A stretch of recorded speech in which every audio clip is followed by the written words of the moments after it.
प्यार किया तो डरना क्या। আরো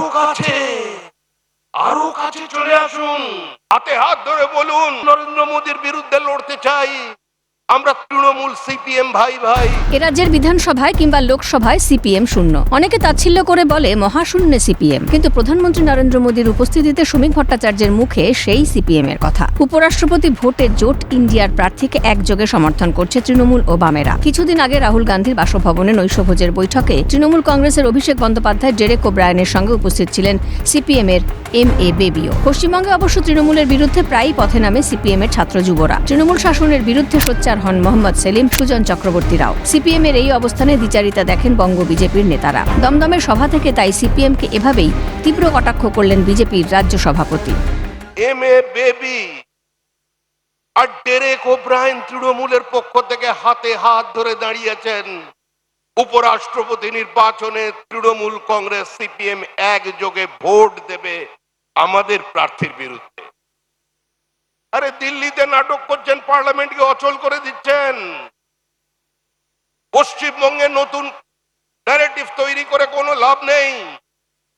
যদি লড়াই করতে হয় সরাসরি নামুন।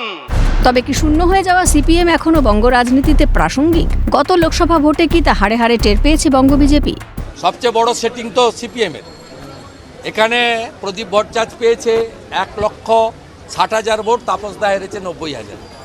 পাশে দমদমে সুজন চক্রবর্তী পেয়েছে 2,41,, 76,000 ভোটে হেরেছে আমাদের শিলভদ্র দত্ত। অগ্নিমিত্রা পাল 27,000-এ হেরেছে, ওখানে ভোট কেটেছে 1 লক্ষ। অরূপ ধীবর 6,000-এ হেরেছে, ওখানে ভোট কেটেছে 1 লক্ষ। 2.5 লক্ষ 2 লক্ষ ভোট কেটেছে দেবদূত ঘোষ, 60,000 ভোটে হেরেছে অর্জুন সিং। 1,82,000 ভোট কেটেছে সাদি, 54,000 ভোটে হেরেছে রানিমা।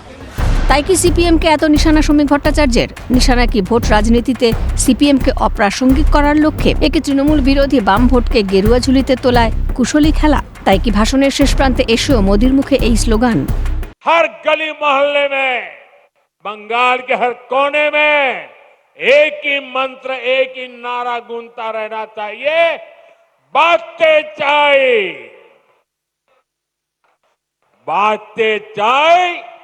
बीजेपी ताई। ক্যালকাটা নিউজ।